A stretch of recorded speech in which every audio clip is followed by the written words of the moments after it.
Whoa. What? It just did a thumbs up thing when I did the thumbs up. Hi. Welcome to Headphone Emoji. This is my first video. Please don't be mean. Today's topic of discussion is camping culture. Who's ever been to a concert before? I have. Raise your hand if you've been to a concert. Raise your hand if you've ever camped at a concert. Not me. You know why? I'm scared. But some people aren't. Well, what led me to creating this video was I went to a concert and I saw a bunch of campers and I was like, wow, we should talk about camping culture. And then I went on social media and I saw people talking about camping culture and I was like, wow, a lot of people are talking about this. So I should talk about it because why? Everybody loves my opinion and I have 2 cents to give. Wow, camping culture is actually a little bit weird and maybe I just don't get it. Maybe it's because I've just never done it before, but like, I don't know. This tweet, now deleted, but it came right before 21 Pilots' current tour, which is the Clancy tour. So I saw this tweet on my timeline. It was this girl talking about how she was lining up for their opening night 10 days before a tour even started. No, maybe it's just me, but that's crazy, right? Like, when I saw it, it immediately kind of like ticked me off a little bit because I was like, how is that fair to some people? So basically the tweet itself, it said, hey guys, the Clancy Denver line has started. Because the city strictly prohibits camping, we're doing check-ins at 10 a.m., 2 p.m., and 8 p.m. every day at a parking lot across from the venue. So if the city doesn't allow you to camp, why are you trying to camp?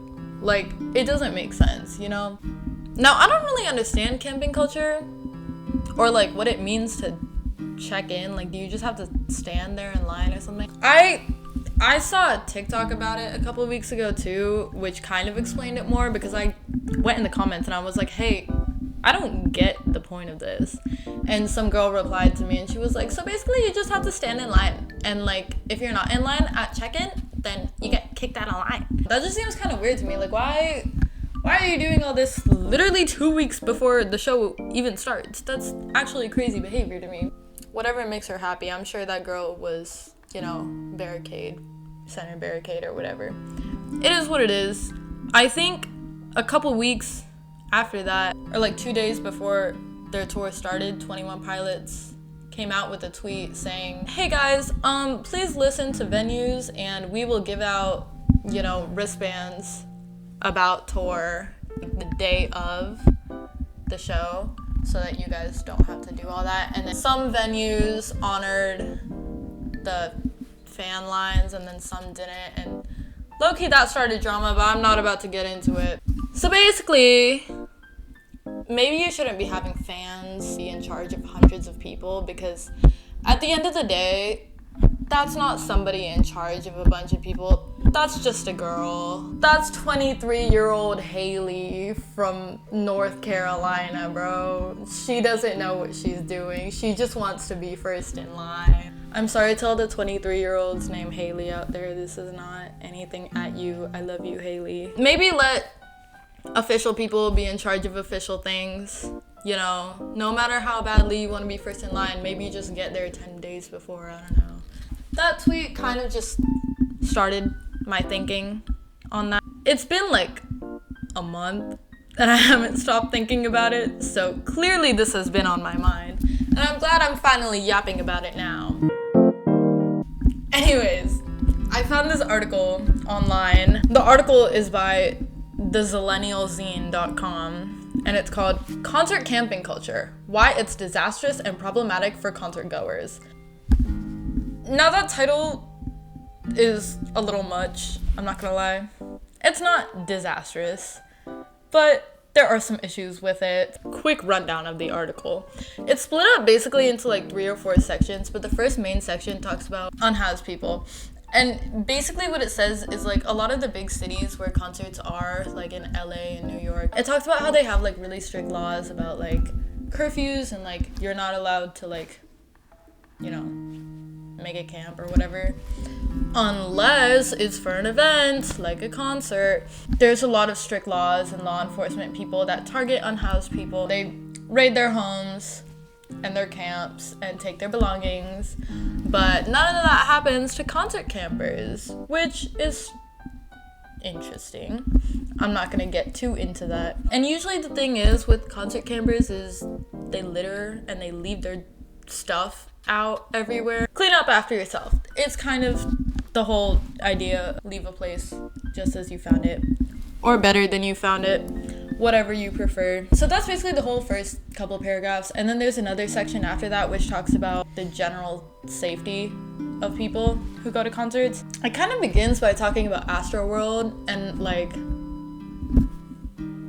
you know what happened there. It talks about how a lot of performers and artists have become a lot more vigilant about their fans and just people at concerts and the safety of the crowd. This is usually a larger concern for campers as they tend to spend a day or a couple days outside of the venue with not a lot of food or water. And then they go into the show on basically pure adrenaline and probably a Gatorade. I've seen this happen at concerts. A lot of people pass out or throw up from dehydration or heat exhaustion or just overall need medical attention during or after the show, which, I mean, your health and safety is much more important than seeing your favorite artist live. And then basically the last section talks about people being smelly. It really just, like, to summarize it up, it pretty much just says wear deodorant and take a shower. I thought that was basic knowledge. I guess it's not if you've been out in the sun and on the concrete for 4 days, but whatever. There's also like the last section of the article, which I'm not really gonna get into too much, but it talks about just like drama on social media about people who camp at shows and like, oh, they keep on getting barricade for 10 shows in a row. Who cares, bro? If you want barricade that much, why don't you go camp?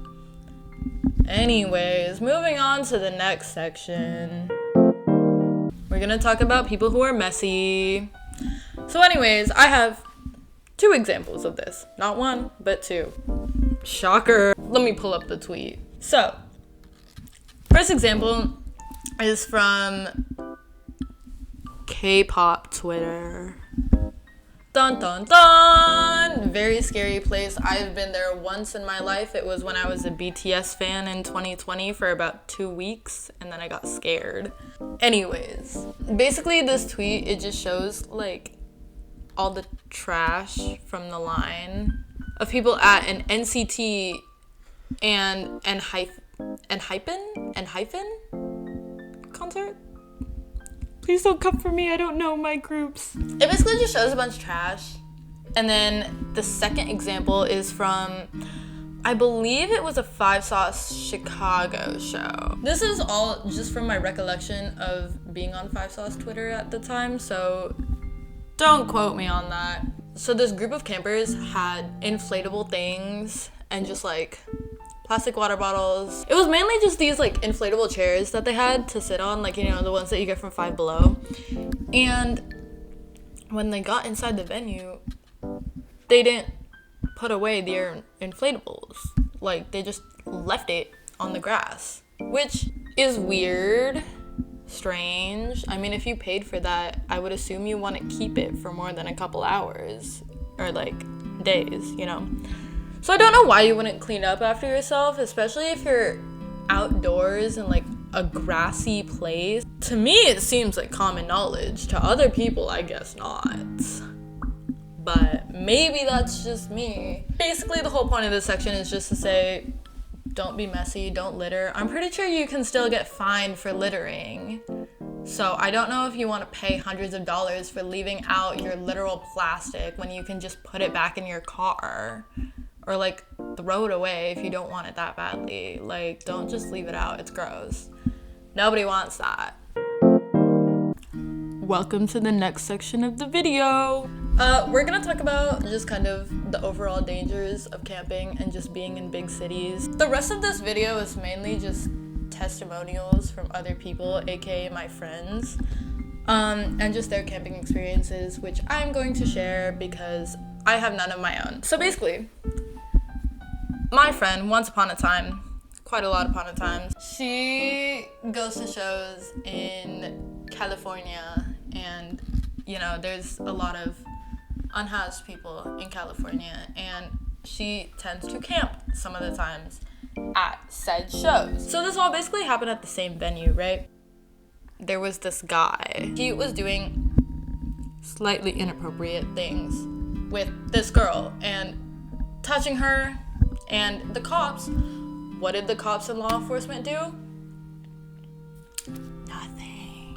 And then this man grabbed her friend's bagel and threw it on the street, and then grabbed an energy drink, an unopened can, shook it up, and sprayed it on a firefighter, and then he ran away. And then another time, this guy was just screaming, then he pulled his pants down and flashed their, you know, and said some other things. And this all happened at the same venue, so people are weird, you know. I guess that's just what you get for being in a big city at night, but like, have some decorum, have some decency. In general, I just want to say, camping, especially if you're in a big city, you just have to be very aware of who's around you, what's around you, what's happening. And I would say if you're a younger person, definitely have some people you trust around you, people who you know will keep you safe, especially from people, weirdos like that. So what are my final thoughts about this? I'm so glad you asked. TBH, I don't care if you camp or not, it's none of my business. If you want to, you know, start a line 10 days before a show to make sure that you have that center barricade, more power to you, I guess. I'm still gonna get there 2 hours before the show and be fine with my spot in the pit. Or even, I will get there 10 minutes before the show and be fine with my seat. It's not the biggest deal in the world to me. I know other people care. You do you, boo. It kind of just had me thinking about concert culture in general and how social media has, I don't want to say ruined it, but definitely impacted it in the way that people end up going to 4, 5, 6, even like 10 shows on the same tour, seeing the same artist perform the same songs in the same order. Who knows? Maybe you really love an artist so much that you want to see them do that. If you have the money and you have the time, go do that. You're just a 20-year-old teenage girl living your fangirl dreams. I am not. So I will see my favorite artist one time when they come to my city. I understand wanting to see your favorite artist. I understand wanting to see all your friends at shows. I love the fact that social media has brought people together and brought artists closer to their fans and brought their fans closer to each other. But it's also kind of warped people's minds into thinking that they need to show up to a show 4 days before in order to get a good spot and to see an artist at all. Or that they need to see an artist 10 times in the span of 2 months. I mean, personally, I don't think you need to do all that to support your favorite artist. All you really need to do is listen to their music, and maybe if you like them that much, you can buy a physical copy of their music or buy their merch. Or just tweet at them and be like, hey, please come home. It's been a couple months. We miss you, Kodeka. Anyways, to close things off, thanks for watching my video. I really appreciate it. It's my first video. Let me know all your thoughts. Let me know what you like. Let me know what you didn't like. If you do, please be nice about it because I will cry.